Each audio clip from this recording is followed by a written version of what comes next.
समस्त को मरणाथा प्रभु जीशुख्रीष्ट नाम आपण समस्त को आशीर्वाद हेबु। प्रिय बंधुगण, आज परमेश्वर पापी मान परमेश्वर परित्राण योजना आम मैंने ध्यान करुवछु। परमेश्वर समस्त पापी मान पापर उद्धार करने उद्धारकारी होता जीशुख्रीष्ट प्रभु को कन्या गर्भरे जन्म ग्रहण करी समस्त मानव जाति आ क्रूसरे प्रभु जीशुख्रीष्ट प्रभु तांकर प्राण हरइबा द्वारा प्राण देवा द्वारा आमे माने आज ए प्रकार बंचिकी अच्छु। प्रिय बंधुगण, परित्राण माने कौन, से परित्राण केमिति मिलिबो आमे माने आज आलोचना करिबा। प्रिय विश्वासी माने बाइबल रे ईश्वर प्रथमे 6 दिन रे सारा सृष्टि को निर्माण कले। 6 दिवस रे मनुष्य को तैयारी करतिले। से मनुष्य आदम तिले। आदम को निद्रा करिकी तांकर शरीर गोटे हाड़ काढ़ी गोटे किछि मांस काढ़ी गोटे स्त्री को निर्माण करी सेमानंकु विवाह करतिले। सेमानंकु परमेश्वर गोटे आदेश देले नले आज्ञा गोटे देइतिले। से आज्ञा होछि भल मंद जनइतिबा गोटे वृक्षर फल न खाइबा पई कहिसंती। सेटा खाइबा दिन रे निश्चित भावे तुम माने मरिबो बोली गोटे आज्ञाटा सेमानकु देइतिले। बहुत वर्ष से माने से गाछ पाखु न जाई न खाइकी बहुत भल भावे आनंद भावे तांके से एदेन बगीचारे बहुत भलरे से माने तांकर जीवन यापन करतिले। प्रतिदिन परमेश्वर संध्या बेले सेमानक पाखु आसी तांको सहित सहभागिता करतिले आ कथा हेउतिले। आ ईश्वर को मनुष्य को बहुत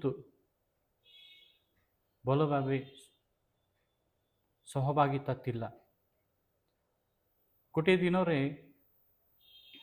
साप भितरे शैतान माने आउथरे आम माने पछुको जीवार अछि। इतिहास रे ईश्वर सृष्टि को निर्माण करिबा पूर्वे देवदूतंकर गोटे लोकड़ा तैयारी करतिले। तहिरे 7 जन देवदूतंकर मुख्य उपरे चीफ आर्कएंजल परी लुसिफर जन को समस्त उपरे कर्तृत्व देइतिले। से माने आ लुसिफरंकर कथा मानिकी चालुतिले। गोटे दिन से लुसिफर निजको भाविला जे मु आउ टिके ऊपर को मोर पर्वत को ईश्वरंकर परमेश्वरंकर से सिंहासन को समान भावे मु आनिबी, मु भी ईश्वरंक तुल्य हेबे बेली से भाविबा जगु से ऊर्ध्व लोकरु माने जो स्थान तांको देइतिला से स्थान से तलको पड़ी जाइतिला। से पड़ी जाइतिबारु बहुत आलोक थिबा से दूता देवदूता बहुत कला है जाइतिला। ଆଉ ସେ ନିଜ ମନରେ ବହୁତ କ୍ରୋଧରେ ଈଶ୍ୱରଙ୍କ ରାଜ୍ୟ ବ୍ୟାପ୍ତି ନ ହେବା ପାଇଁ, ଈଶ୍ୱରଙ୍କ ଲୋକମାନଙ୍କୁ ବାଧା ଦେବା ପାଇଁ, ଈଶ୍ୱରଙ୍କ ଲୋକଙ୍କୁ ପାପରେ ସେମାନଙ୍କୁ ପକାଇବା ପାଇଁ ବହୁତ ଚେଷ୍ଟା କରି ଆସୁଥିଲେ। ପ୍ରଥମ ଆଦି ଆଦମ ଆଉ ଅବାଙ୍କୁ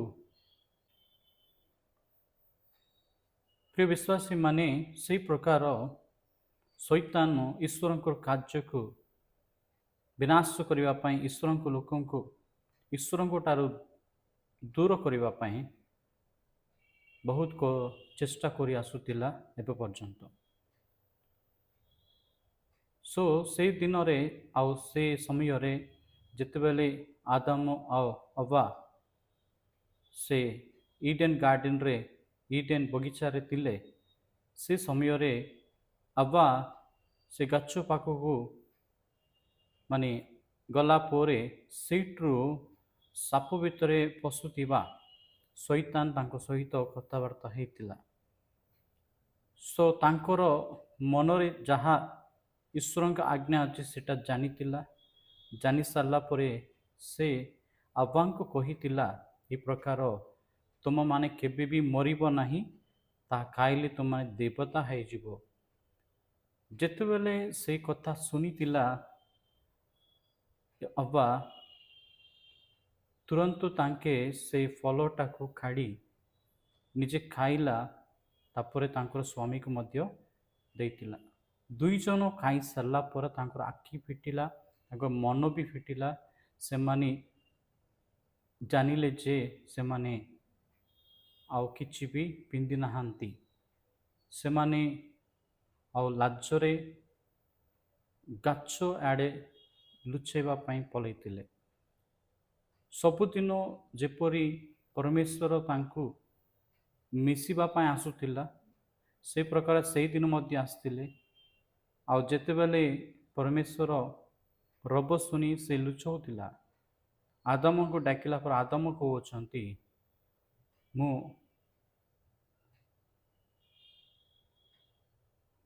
କିଛି ବସ୍ତ୍ର ପିନ୍ଧି ନାହିଁ ବୋଲି କହୁଅଛନ୍ତି। ସେଟା ତାହା ତୁମକୁ କିଏ ଜଣାଇଥିଲା? ସେତେବେଳେ ପରମେଶ୍ୱର ଜାଣିଥିଲେ ସେମାନେ ଯେଉଁ ଫଳକୁ ସେମାନଙ୍କୁ ନ ଖାଇବା ପାଇଁ କହିଥିଲେ, ସେ ଫଳ ଖାଇବା ଯୋଗୁଁ ସେମାନଙ୍କର ଏବେ ମନ୍ଦ ଆଉ ଭଲ ବିଷୟ ଜାଣିବା ପାଇଁ ଜ୍ଞାନ ସେମାନଙ୍କୁ ମିଳିଗଲା। ଏଥି ଉତ୍ତରେ ପରମେଶ୍ୱର ସେମାନଙ୍କୁ ସେ ବଗିଚାରୁ ବାହାରକୁ ପଠାଇବା ଆଗରୁ ତାଙ୍କୁ ଅଭିଶାପ ଦେଇଥିଲେ। ଆଦାମଙ୍କୁ ଦେଇଥିଲେ, ଆଦାମ, ତୁମେ ଯେଉଁ ଧୂଳିରୁ ଖୋଳାଇଥିଲୁ ସେ ଧୂଳି ପୁଣି ତୁମେ ମିଶିଯିବ। ଆଉ ତୁମେ ଜୀବିତ ରହିବା ପର୍ଯ୍ୟନ୍ତ ତୁମର ଜୀବନରେ ଜାଲରେ କଷ୍ଟ ପଡ଼ି ତୁମେ ଖାଦ୍ୟ ଖାଇବ ବୋଲି ତାଙ୍କୁ ଅଭିଶାପ ଦିଆଗଲା। ଆଉ ଅବାଙ୍କୁ ଅଭିଶାପ ଏପରି ଦେଇଥିଲା, ତୁମେ ପ୍ରସବ ବେଦନାରେ ପିଲାମାନଙ୍କୁ ଜନ୍ମ ଦେବ ବୋଲି। ତୃତୀୟରେ ସାପକୁ ଦେଇଥିଲା। ସାପକୁ ଯେତେବେଳେ ସେ ପ୍ରଭୁ ପରମେଶ୍ୱରଙ୍କ ଦ୍ୱାରା ତିଆରି ହୋଇଥିଲା, ସେ ଟାଇମ୍ରେ ସାପକୁ ଗୋଡ଼ ହାତ ଥିଲା। ସେ ଗୋଡ଼ ହାତ ନଥାଇକି ଆଉ ତାଙ୍କର ପେଟରେ ସେ ଆଉ ଧୂଳି ଖାଇବ, ମଣିଷଙ୍କ ସ୍ତ୍ରୀ ସନ୍ତାନକୁ ଆଉ ତୁମ ସନ୍ତାନକୁ ବିରୋଧରେ ଚାଲିବ ବୋଲି ସେମାନଙ୍କୁ ଅଭିଶାପ ଦେଇଥିଲେ। ତିନି ଜଣଙ୍କୁ ଆଉ ସେଇ ବଗିଚାରୁ ବାହାର କରିଦେଇଥିଲେ। ସେଥି ଉତ୍ତରେ ସେମାନଙ୍କୁ ଦୁଇ ଜଣ ପୁଅଙ୍କୁ ପରମେଶ୍ୱର ତାଙ୍କୁ ଦାନ ଦେଲେ। ଜନ୍ମ ଗ୍ରହଣ କରିସାରିଲା ପରେ ଶୈତାନ ତାଙ୍କୁ ମଧ୍ୟ ବିରୋଧରେ ଆଉ ଯେତେବେଳେ ଈଶ୍ୱରଙ୍କୁ ଅର୍ପଣ ଦେବା ପାଇଁ ଇଚ୍ଛୁକ ହେଲେ, ହେବେଲଙ୍କର ଅର୍ପଣ ଯେଉଁ ପ୍ରଭୁଙ୍କୁ ଅର୍ପଣଟା ଦେଉଥିଲା, ସେ ଅର୍ପଣଟା ପ୍ରଭୁ ସ୍ୱୀକାର କରିଛନ୍ତି, ନେଇଛନ୍ତି। ଆଉ ଯିଏ ବଡ଼ ସାନ ଅଛନ୍ତି ତାଙ୍କର ନୈବେଦ୍ୟକୁ ପ୍ରଭୁ ସ୍ୱୀକାର କରିନାହାନ୍ତି। ସେଥିଯୋଗୁଁ ସେ ତାଙ୍କର ନିଜ ବାୟୁ ଉପରେ ରାଗିଯାଇ ତାଙ୍କୁ ମାରିଦେଲା। ଉତ୍ତରେ ପରମେଶ୍ୱର ତାଙ୍କୁ ପଚାରିଲେ ଯେ ତୁମର ଭାଇ କେଉଁଠି ଅଛନ୍ତି? ସେ କହୁଛି ମୋ ଭାଇଙ୍କର ମୁଁ ଜଗିବା ଲୋକ କି? ଏମିତି ବିରୋଧରେ କଥା ହେବାର ଷ୍ଟାର୍ଟ କଲେ। ସେଇ ପ୍ରକାର ମନୁଷ୍ୟକୁ ଆଉ ଈଶ୍ୱରଙ୍କୁ ମଧ୍ୟରେ ଗୋଟେ ବିରାଟ ଦୂରତା ବଢ଼ିବା ଚାଲିଲା। ସେ ସମୟର ଠାରୁ ଆଉ ଲୋକମାନେ ପରମେଶ୍ୱରଙ୍କୁ ଦେଖିବା, ଜାଣିବା ଆଉ ପରମେଶ୍ୱରଙ୍କୁ ସ୍ମରଣ କରିବାଟା ଧୀରେ ଧୀରେ ସେମାନେ ସମସ୍ତେ ପାଶରି ଯାଇଥିଲେ।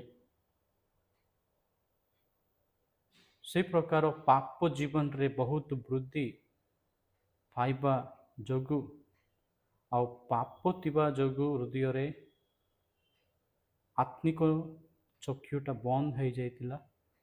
ସେଥିପାଇଁ ସେମାନେ ଈଶ୍ୱରଙ୍କୁ ଦେଖିପାରିଲା ନାହିଁ। ସେମାନେ ଈଶ୍ୱରଙ୍କୁ ନ ଦେଖିବା ଯୋଗୁଁ ଆଉ ଯାହା ସେମାନଙ୍କୁ ଦେଖାଯାଉଛି ସେ ସବୁକୁ ପୂଜା କରିବାଟା ଆରମ୍ଭ କରିଥିଲେ। ଗଛ ଫଳ ଦେଉଛି, ଗଛକୁ ପୂଜା କରୁଥିଲେ। ପତ୍ର ସେମାନଙ୍କୁ ସାହାଯ୍ୟ କରୁଛି ଘର ବାନ୍ଧିବା ପାଇଁ, ତାଙ୍କୁ ପୂଜା କରୁଥିଲେ।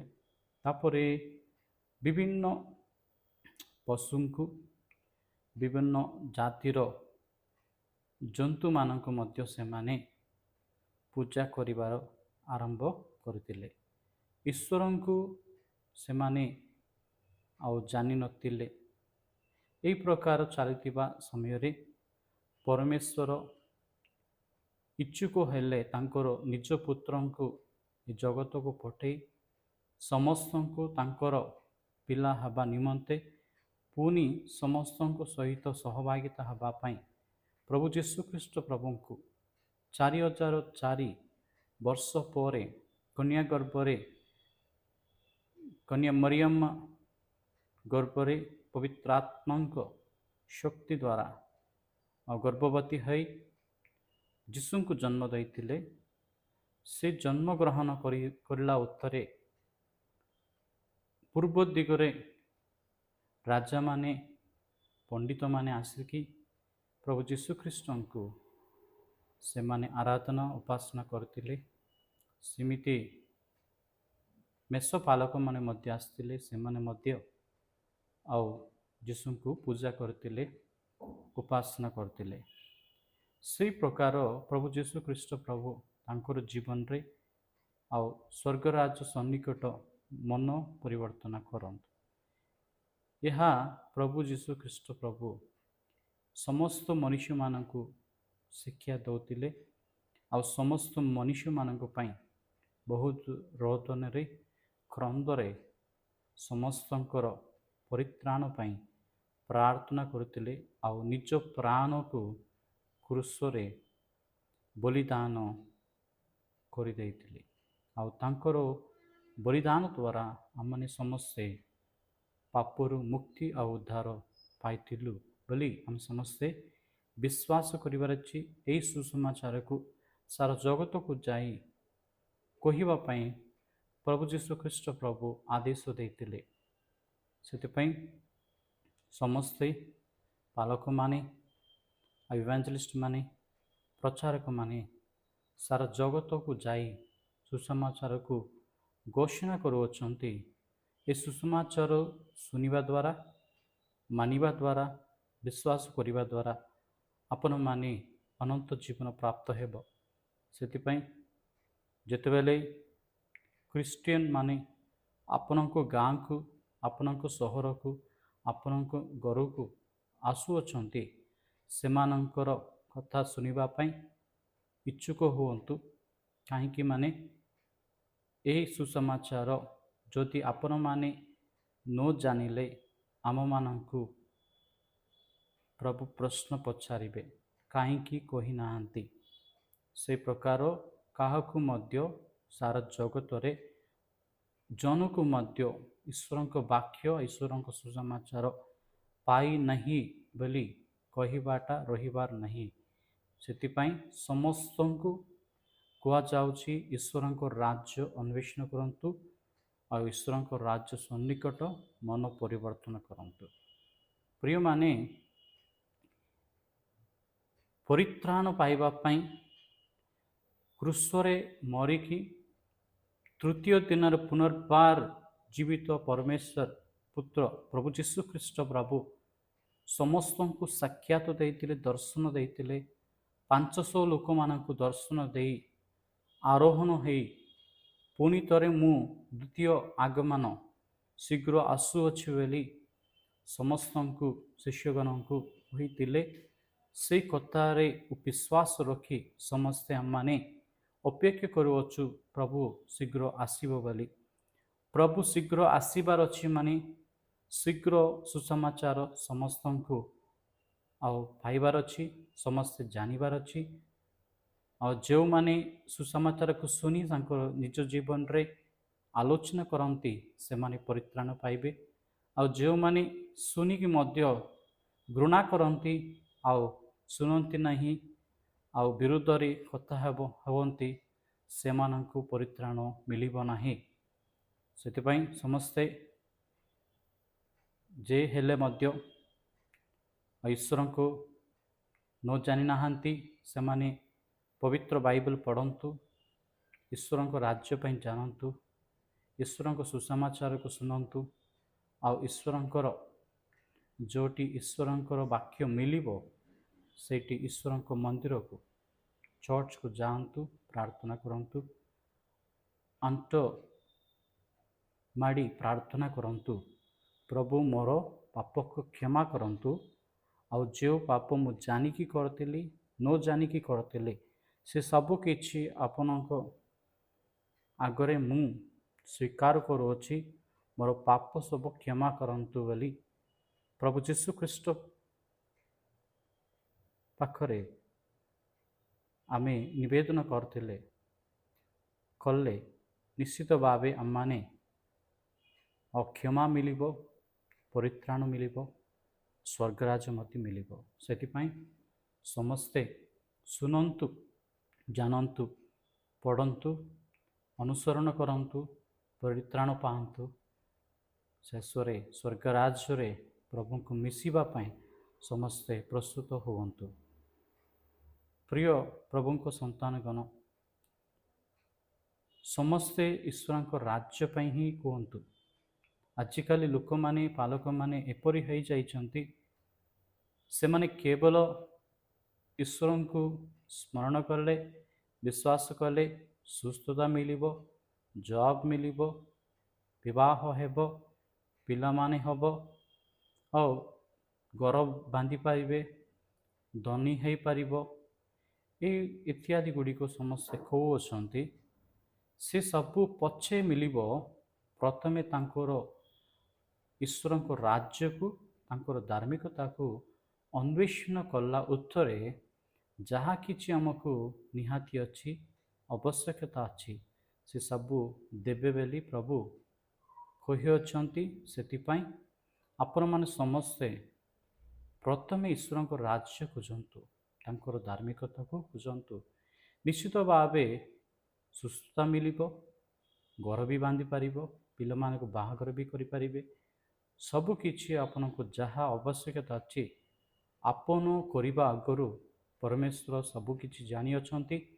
ଆପଣ ମାଗିବା ଆଗରୁ ପ୍ରଭୁ ଦେବାକୁ ଇଚ୍ଛୁକ ଅଛନ୍ତି। ସେଥିପାଇଁ